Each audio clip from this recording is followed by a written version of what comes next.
UERJ Entrevista. Temas atuais comentados por professores e pesquisadores. Um espaço para reflexão sobre o nosso dia a dia.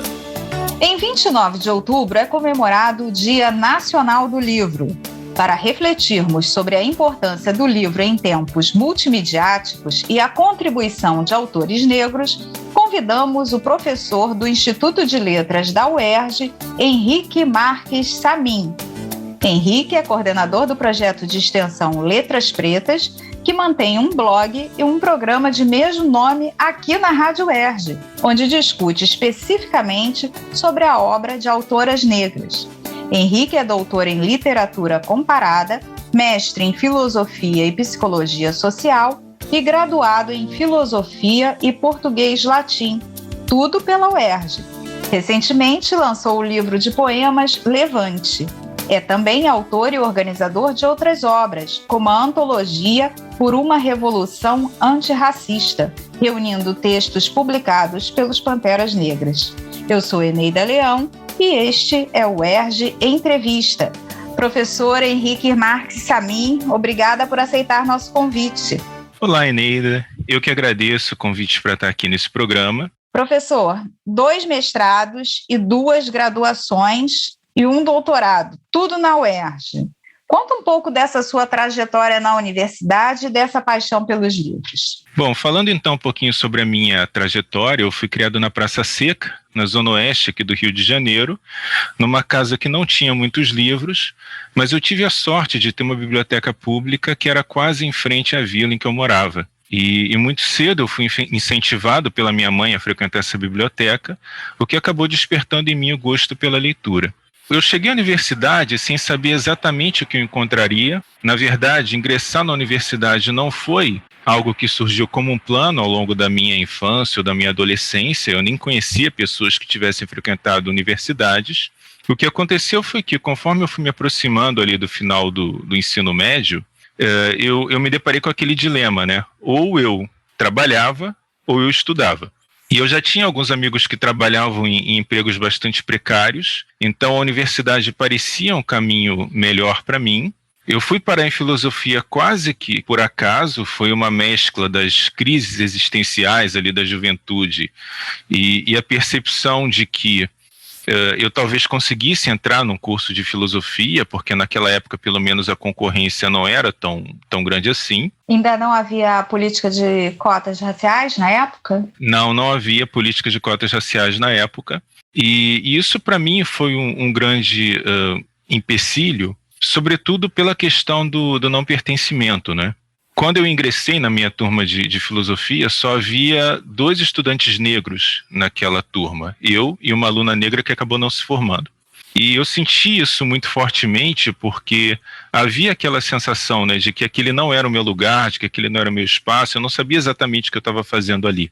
Foi só ao longo do curso que eu fui descobrindo meus interesses e me sentindo um pouco mais ambientado, mas eu jamais imaginaria, né, que acabaria professor daquela universidade e obteria esses títulos que você mencionou aqui anteriormente. Professor, o projeto Letras Pretas, ele aborda a produção literária, cultural e intelectual de autoria negra. Por que fazer um projeto sobre esse tema? Qual foi a sua principal motivação? Bom, o que acontece é que eu me formei em letras na UERJ, a minha graduação em letras foi uma graduação mais tardia, né? Foi a segunda graduação, sem estudar nenhuma escritora negra, e os escritores negros que eu estudei ao longo da graduação e da pós-graduação eram abordados de uma maneira completamente não racializada. O grande exemplo nesse sentido é Machado de Assis. Eu estudei Machado de Assis na graduação e na pós-graduação, sem que fosse em nenhum momento mencionado o fato de que Machado de Assis foi um homem negro e sem que essas questões raciais fossem evocadas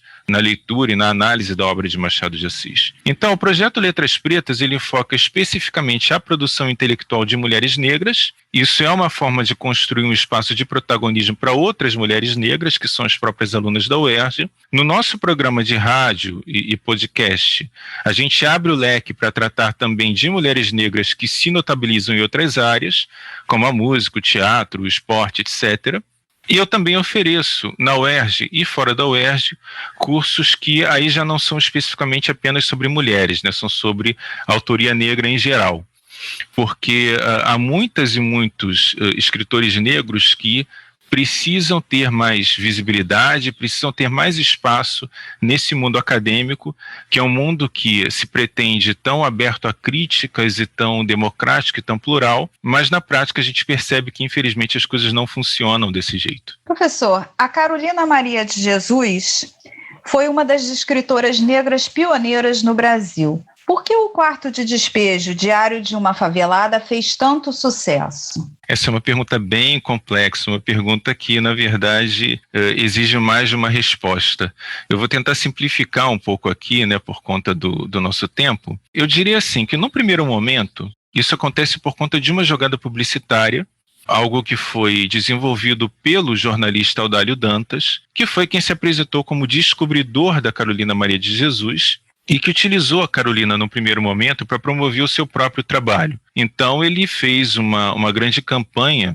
Na época do lançamento do Quarto de Despejo, ele fez várias propagandas mesmo em jornais e fez todo um trabalho de preparação para o surgimento dessa autora, que ele construiu com essa imagem de uma escritora favelada, né? Aquela escritora que traria à tona um espaço invisibilizado na mídia convencional, um espaço que a sociedade brasileira não conseguia enxergar. A questão é que a Carolina Maria de Jesus é uma autora muito poderosa, uma autora muito consciente do seu lugar, e uma autora que não demorou a perceber a maneira como as coisas estavam acontecendo. Uhum. E o projeto estético construído pela Carolina, ele vai muito além de ser meramente uma escrita de denúncia da realidade da favela ou algo assim. Existe uma qualidade literária ali bastante perceptível. E o que aconteceu de fato foi que Carolina criou uma verdadeira tradição no campo da literatura negro-brasileira. E se hoje em dia ela é ainda tão lida e tão estudada, isso se deve aos méritos da própria Carolina Maria de Jesus e ao valor literário da sua obra. Hoje a gente consegue separar muito nitidamente Carolina Maria de Jesus de Audálio Dantas. Que outros autores negros mais contemporâneos o senhor destacaria? São muitos e muitos nomes, né? É impossível não mencionar a Conceição Evaristo, que é a nossa mais representativa autora negra viva.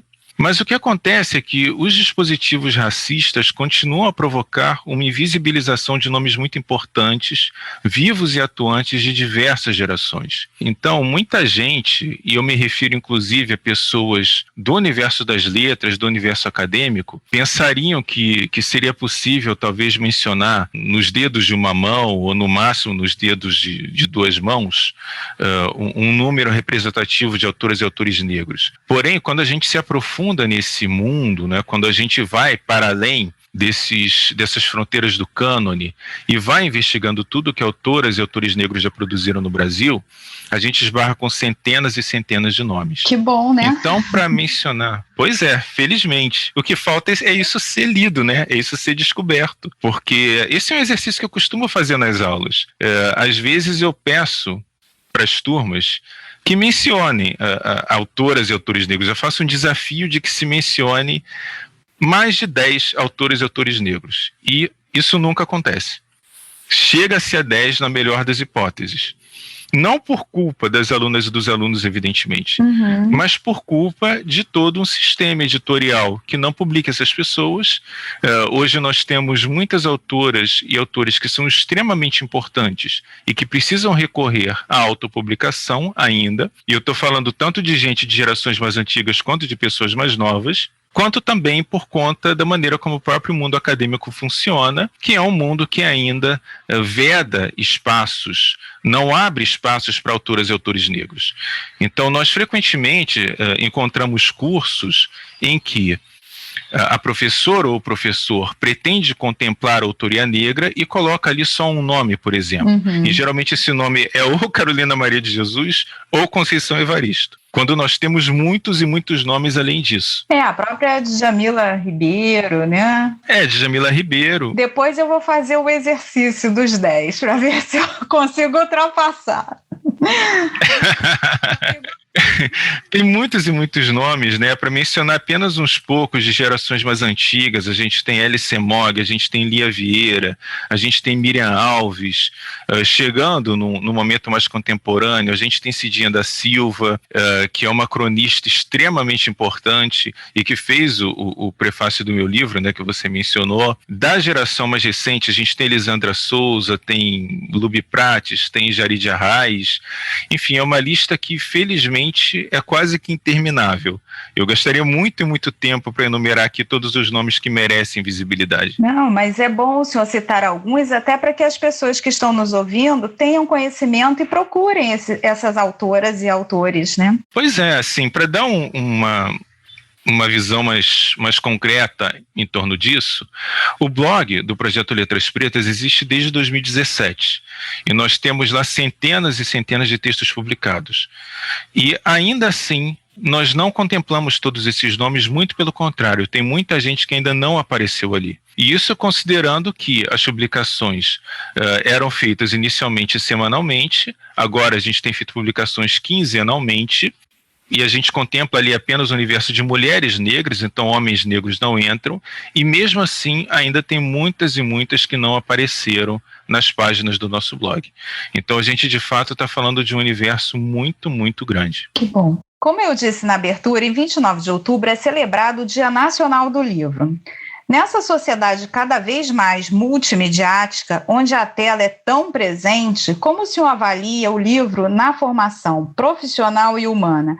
Ainda há espaço para o livro impresso, por exemplo? Eu tenho convicção de que o livro impresso não vai desaparecer, de que ainda existe muito espaço para ele. Eu acho que o livro impresso ele tem um lugar simbólico muito importante na nossa sociedade. Quando a gente ouve essas discussões sobre o surgimento de novos formatos, sobre o possível desaparecimento do livro impresso, eu acho que isso não leva em consideração a história que o livro impresso tem para as sociedades ocidentais, para a gente manter aí um recorte um pouco mais específico. Às vezes tem aquela comparação, né, com a questão da música, porque antes era vinil, depois foi cassete, aí sumiu, depois foi CD, agora não tem mais CD, agora é tudo via streaming. E o vinil tá voltando, né? Pois é, mas assim, é um grupo mais seleto, né, mais restrito. Uhum. Só que assim, a questão é que esses suportes para música são uma coisa muito recente, né? Uma coisa que o próprio disco é algo que só foi se popularizar ali, eu acho que no começo do século XX, por aí. E o livro é outra coisa, né? Esse suporte impresso para escrita é uma coisa milenar, é algo que está com as nossas sociedades aqui ocidentais há milhares de anos. O livro impresso é algo que está há centenas de anos nas nossas sociedades, e essa história não é uma história que vai ser superada de uma hora para outra. O que eu acho é que as pessoas vão desenvolvendo diferentes formas de se relacionar com esses diferentes suportes. Eu falo isso pensando no meu próprio caso. Eu sou alguém que consome tanto os e-books, né, tanto os livros digitais, quanto os livros impressos.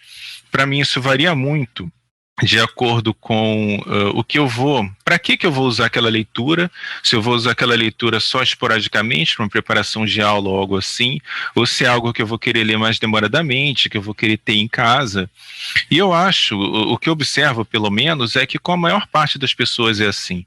Então eu realmente acho que o livro impresso está aqui entre nós e vai continuar entre nós, e não vai haver a menor possibilidade de desaparecimento disso no futuro, nem próximo, nem distante. Para encerrarmos, fale-nos um pouco sobre o seu novo livro, Levante. Bom, o Levante é um livro que foi lançado em 20 de novembro de 2020 pela editora Jandaíra. Ele, sem que isso fosse planejado, ele acabou sendo lançado exatamente no Dia da Consciência Negra.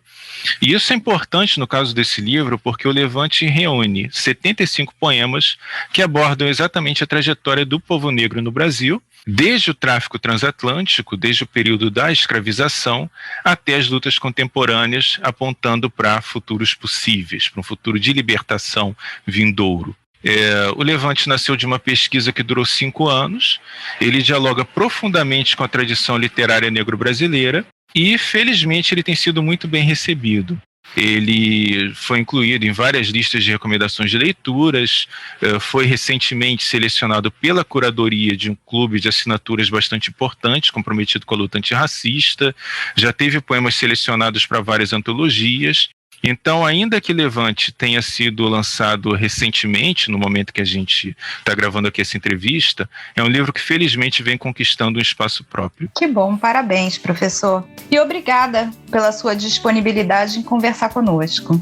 Eu que agradeço, Eneida, estou sempre à disposição. No UERJ Entrevista de hoje, conversamos com o professor Henrique Marques Samin sobre a importância do livro e de autores negros. Acompanhe a Rádio UERJ em www.cte.uerj.br/Rádio UERJ e siga-nos no Facebook, no YouTube e nas principais plataformas de podcast. UERJ Entrevista. Produção Rádio UERJ. Realização Centro de Tecnologia Educacional, CTE.